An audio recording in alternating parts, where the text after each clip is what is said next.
Okay, welcome coaches to today's ASCA Live. Today's ASCA Live is presented to you by the American Swimming Coaches Association.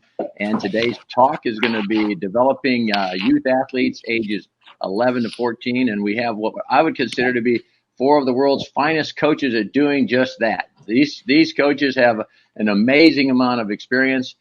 Fortunate to work with several of them and know them all very well. And so let me just introduce our panelists today, who I think you'll all really enjoy and get some great content and ideas from. So I'll start with my former assistant coach, Sherwood Watts, who sort of helped me when I was a young coach. We were both in Joliet, Illinois, and I think our team got second at the Y Nationals that last year, and we broke 9 national records thanks to Sherwood's developing age group athletes. And so let me just tell you, there's no such thing as a good senior coach who doesn't have a great age group coach. And then, of course, I had a chance to work very closely with Megan Osting in Iowa this last few years. I was in Des Moines, and we had a chance to work together and get to know each other. And it's really fun to watch somebody who you admire from across the deck. And the things that she does are unique and different. And I think that you'll all be surprised at some of the special, unique traits and qualities that she brings to the table with young people. And of course, our most experienced coach on the panel would be Kathy McKee, who's probably forgotten more about age group coaching than most of us will ever know. And I had to beg, borrow, and steal to try to get Kathy to do this today, because she doesn't like to do. She does, she's got things to do and places to go, and and we really had to twist her arm. But let me just tell you, Kathy McKee is a wealth of knowledge and one of these people that you all want to get to know. And she's coached age group athletes, Kathy, for what, 35 years or thereabouts, huh? Oh, at least. Yeah. And then my dear friend Jennifer Gibson, and living in Fort Lauderdale here. She's on the board of directors of USA Swimming. She's also the LSC director for South Florida Swimming, and she also was on the American Swimming Coaches Hall of Fame selection group with me for quite some time. And so if you probably know Jennifer and Dave, they sort of come as a couple. And when you see one, you see the other, and they're two of the finest coaches and people you'll ever meet. So today's topic is coaching, developing age group swimmers ages 11 to 14. And let's get started. Today's first question is going to be, coaches, can you tell us a little bit about your 2 to 3 most important focal points that you work on when developing youth athletes ages 11 to 14? What comes to mind? What's most important? Who's jumping in? You are. Oh gosh. First. Well, when I really think back, man, after I've been asked to do this, your brain just floods with everything. That I have a tendency to overwhelm myself and come up with way too many things. But when I look out over all the years and going back to way when I started teaching swim lessons, of course, the best foundation that you can think of is your technical skills. You can never spend enough time on technical skills. And I think we each have to find our own, just our personal way of reaching and delivering those skills. And, in smaller teams, you're probably doing that maybe alone or with one other coach, versus very large teams where, you have to really think about each division. But through the years, I've just really tried to use as many resources that I possibly can find in finding my own way to develop technical skills. But another area that I really think about is getting the athlete to be comfortable with who they are, but also who you are as their coach, and really developing that relationship. I think the further you can develop that relationship, the more success that you're going to have with each of your athletes. And every group is different. So that's one thing where you always have to be willing to be open and grow and change, because every year, every season is different. And if you can't accept that, you're probably not going to have long-term success or happiness as far as a coach. Thank you, Jen. Megan? Yeah, Jennifer points out some really good points with getting the bridge to those technical skills and developing that relationship. I mean, I feel like that's a clinic topic right there. For me, the technical skills come through that feel of the water, and helping them understand how things work in a horizontal environment, in floating, and what is touch and what is patience when we are in the water as opposed to when we're on a soccer field. And I think that allows us to then have conversations about where your catch is and where your head position is. So I would say that technically I focus on the developmental side of finding water, and then try to get into the specific drills. But I would say on the bridge side, or the social emotional side, getting them to understand what engagement is for them. So that looks like listening, it looks like attendance, it looks like trying, it looks like taking risks in our practice. I think if you can get engagement combined with a sense of wonder about what's here for me and what I could do, and then getting them excited with the possibilities, I think those three things can come together to really catapult them into senior swimming with a foundation of engagement and wonder and feel. I love that. Thank you, Megan. And Coach Sherwood? Wow, Megan, you're very nice. I mean, you really are. You're sweet with your kids. I could tell you're very motivational. The technical aspect, absolutely number one. And when we were all locked down here in North Carolina for 3 months, I had to prepare for Zoom meetings with our kids 3 times a week. So it was sort of like an education in stroke technique again for me. It was a really cool thing. I grew on that and was able to share with our kids. So when we started getting back in the water, new drills, new focus points on swimming. So that that was about the only cool thing about the lockdown is we got to do that. From a practical standpoint, I think body position and kick, and it's just huge, because without that, nothing's going to work. Or not work very well. I have the privilege of working with the 11 to 14-year-olds. So those 11 and 12s, the better 11 and 12, I get to have as 13, 14. So I can have that sort of that perspective. Okay, I can't get them to swim like I want them to at 11. And they're better 11 and 12s, but by 12 or 13, I can, and they're going to have me. Hopefully, God willing, I'm here, and I'll have them. So I'll put my stamp on that. Just body position, kick, head position, getting that body line, probably priority one, and then their kicking ability. Obviously, underwater dolphin is huge, and can you even be successful in the strokes if you don't have underwater dolphin as you move past 14, as you move past 14? So I'll leave that there. That's great. Thank you, Coach Sherwood. Coach Kathy? Okay, 100% agree with everything that's been said, and we did the same thing as Sherwood did. And during the shutdown, it gave a great opportunity to go back where we had some time to, spend some coach development and re-educate ourselves on drills and things like that, you just sort of take for granted. So that was awesome timing. And we did the same thing with the kids with our Zoom meetings and things like that. I'm going to go and 100% on board with all the technical stuff. I'm going to maybe go a little bit different direction. I think to develop a love of the sport is super important.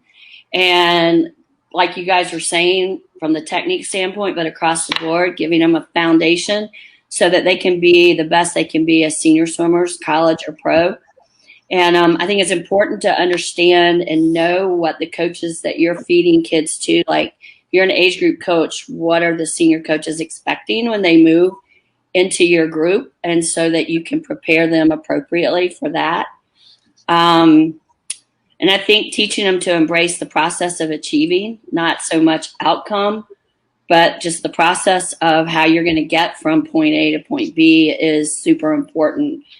And also that failure is a part of growth, and it's okay to fail. And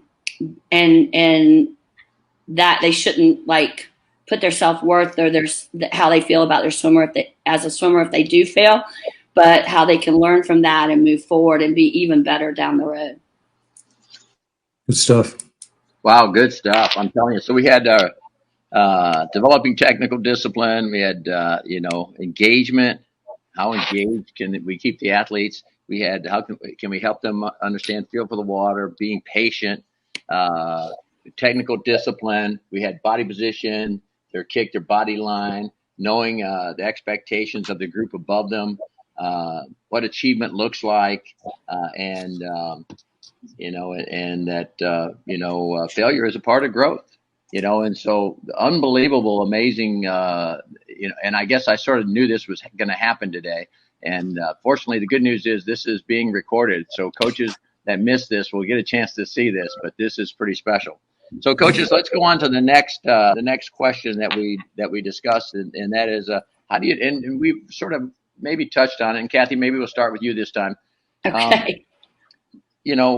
How do you develop technical discipline with youth athletes during practice when they're in the middle of training sets? How do you develop that? What's the process of that? Well, I think every season, the beginning of the season, you need to start the season with the drills and the technical work that you want to see. And then as the season progresses, you can move into drills or just, sets with a technical focus.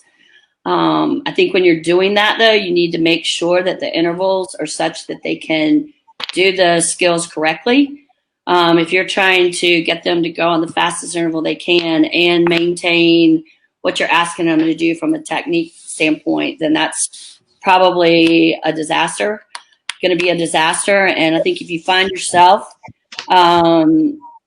giving them a set and they have every set has expectations that are technical, and they're failing on the technical part, then you need to reevaluate what your intervals are.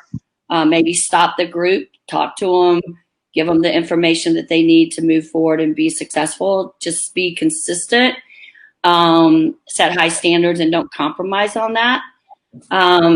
And I think that also make sure that you're communicating consistently with them. I know Megan's going to have good info on that. And I think it's important to tell them what they need to do, not what they don't need to do. Like, don't breathe inside the flags. No, take your last stroke before you get to the flag. So you're telling them what you want them to accomplish. And then I know an area that I even years and years and years and years later I need to work on is I'll give a swimmer a correction, but then I don't go back and say, oh, that looked great, now you're doing it well. You need to make sure that if you give them a correction and they correct it, that they're getting that feedback as well. That's a great way to start. Thank you. That was great information. Coach Sherwood? Yeah, boy, all the above. Agreed. Early season, establish a drill that you want to do, and expectations like breathing in and out of the walls and stuff like that. So I agree with all that. I think probably I'm talking about myself. One of the things I think I'm pretty good at is touching all the kids several times during practice, so everybody knows I'm watching. Everybody. And I mean, I even look up to see, and that feedback is so important. And often what happens is the kids that don't listen as well, they're the ones that get the attention. So the kids that are doing it right, like Kathy said, you got to let them know that they're doing it right, and giving them feedback as well. Because a lot of times the squeaky wheel gets all the attention, and the kids that are quiet and work don't. Specifically, kick to drill to swim, build that in the sets. We do that often. Doing let's say as part of a series, building some drill work as recovery. And like Kathy said, giving them enough rest to do it. So in other words, to do the drill perfectly when they're fatigued is huge. It is huge. It's just as probably important as if it was just a drill set all by itself. So that is something I've incorporated, and I think it's really, really good, and make sure they understand the skills that they're supposed to be working on. Drilling is part of, trying to make things interesting but not too complicated. If I can't remember the set as I read it, and I can't give the set out, then I probably shouldn't be doing that set. If I can't remember it, then I got to read it off a piece of paper. So I think that's pretty important. Sort of a side subject there. I think that's about it. Wow, don't you love the experience? Listeners, it's an amazing panelist. Well, we knew this was going to be good, and boy, it hasn't let us down so far. Coach Megan, what are your thoughts on this? Well, the feedback and accountability, I think, is phenomenal that Coach Sherwood and Coach Kathy were talking about, allowing them to try and then get that feedback yes or get that feedback no. And like Kathy said, we use the headsets, and using them for 4 years has helped me not only get the technical aspects down with the feedback, with the accountability real time, but I think I've gone farther into not just the angles or timing, but the awareness of the water. So like when we're warming up, do you know where your hand is? Like, you know how sometimes a backstroker puts their hand in and you want it at 11 and 1, and they're at like noon over or somewhere, but they don't know because they can't see it. So that proprioception and having awareness of what it feels like on my hand, on my fingers, when I tip it this way, when I move it this way. And so we'll experiment with awareness, and the awareness that allows me to get what I want technically when we do talk about angles or 11 and 1 or Superman or that I feel this pressure on my chest, this downhillish. How did we develop the awareness to know that it is, that I am getting it right? I do have a press. This is what a press feels like. My head is down. So whatever we're talking about, I feel like the basis of that is helping them become more water aware and more physically aware, and where is the bridge between my body and the water and how I use it. Because what we're really trying to do is harness water. So I feel like going to the awareness in order to have a connection, in order to have an action or a move on the water, I think is really important. That's awesome. Thank you. And Coach Jen? Oh, just a couple things that maybe I tried to, that I didn't hear or try to add to it. Several years ago, I mean, I don't know, 15 years ago, I don't know, really when I was getting into football, and we're big Peyton Manning fans here. And I don't know, I've always connected, I guess, with boys because of that, liking the sports, liking other sports, talking about it, trying to connect with your athletes. Well, I noticed that on deck, that I almost compared to being a coach is like quarterbacking. It's like you're quarterbacking your team. You got to know everybody that's on the field. So it's like knowing everybody that's in your lanes that you're working out with. And I found that I got more motivated when I felt like when I was working the deck or working every lane. So it's kind of like, okay, I'm quarterbacking here. I'm quarterbacking for the next 2 hours. I got to make sure everybody knows the plays. I've got to deliver them. I got to feed them. I got to help them understand why that play didn't work. And I found myself getting so excited when I would try to use a mindset like that. And, sometimes I have to remind, kind of almost make it a game for myself a little bit, because then I get more motivated when I deliver it. So that was one thing that I found. I found that when I was in Phoenix, and I was really trying to connect with some younger boys. I mean, not younger, but, that 11 and 12 when, we're a little bit distracted. And like Sherwood said, taking care of those squeaky wheels, but trying to take care of them where it wasn't interrupting your workout. Because he's right. They can really take your workout over pretty quick. And being willing, and I think this is one thing, this is where I'm very different from my spouse. He's ultra organized all the time. His plan, and you have to be when you want to get your athletes to those higher levels. But I think as an age group coach, we have to be willing to deviate. And you can read a group some days where you've got this great set that you want to do, or this plan that they need to work on. But man, they're just not there. You have to be willing to deviate. Step away. It's like we're in the middle of a set and it's just like they're not responding. Well, there's two sides. Yes, you can get frustrated with them, but maybe it's also you. And you got to be willing to deviate and really look and see what they need that day. And that's where knowing the technical and knowing, like Kathy said, maybe stepping back and changing your intervals, stepping back the way you're delivering this set. And then third, just being willing to deliver drilling everywhere in practice. Sherwood mentioned putting it in your warm up. Kathy said putting it into sets. But sometimes I like to throw it when they think workout's over and you make them think at the very end, and you add a drill or something, and you make them think, and you bring them back, and you're talking about muscle memory or whatever. And sometimes they'll kind of, you can just tell that they thought they were off the hook, and you're like, okay, this is how we're going to end practice. And they're like, you can just see it, and you just kind of give them that smile, and they usually come through for you. But just trying to find some